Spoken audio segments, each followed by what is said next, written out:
Hi, today my Troy Bricks Deeper Dive focuses on Cluett Peabody and Company. Troy, New York is the home city to the biggest garment factory that has ever existed on planet Earth, to this day even. Their biggest brand and their real claim to fame, and the whole reason behind that big-ass factory was Aero collars and Aero shirts. That's a brand we still know today, because here at Cluett Peabody, millions and millions and millions were made. The whole industry started over here at Hannah's house.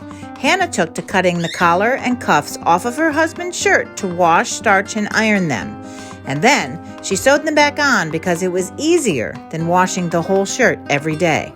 Before electricity, laundry was a real pain in the ass, and your clothes shrunk and warped every time you washed them. Fit was a real problem. Hannah's idea took wings, and soon there was a booming industry in Troy making linen collars and cuffs you could take off and button back on. Factory work was wicked hard, though. There were plenty of ways to get maimed, burned, poisoned, even killed.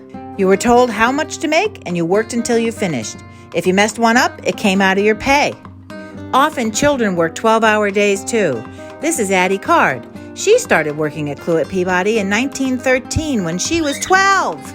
10,000 workers, 7 days a week? Why? It was these guys. That's artist J.C. Leyendecker on the left, and that's his housemate, model and muse, the hunky Charles Beach, right there. J.C. was hired to make the affordable, lower-quality collars Cluett was making seem very posh, and he succeeded spectacularly with his Aero Collar Man. Aero collars were fast fashion.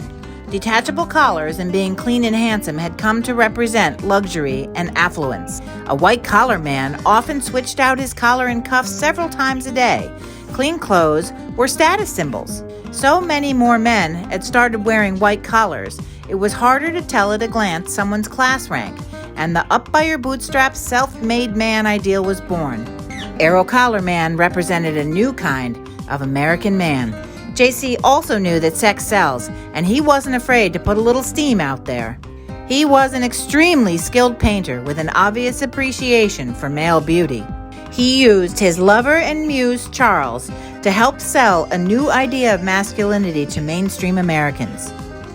Even though he was totally made up, our sexy Aero Collar Man received over 7 million letters a year.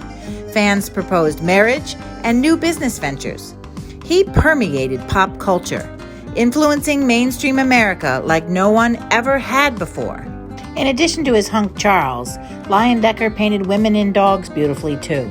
His art was so juicy and luscious, it sold a lot of collars, until one day, poof, this guy put him out of business.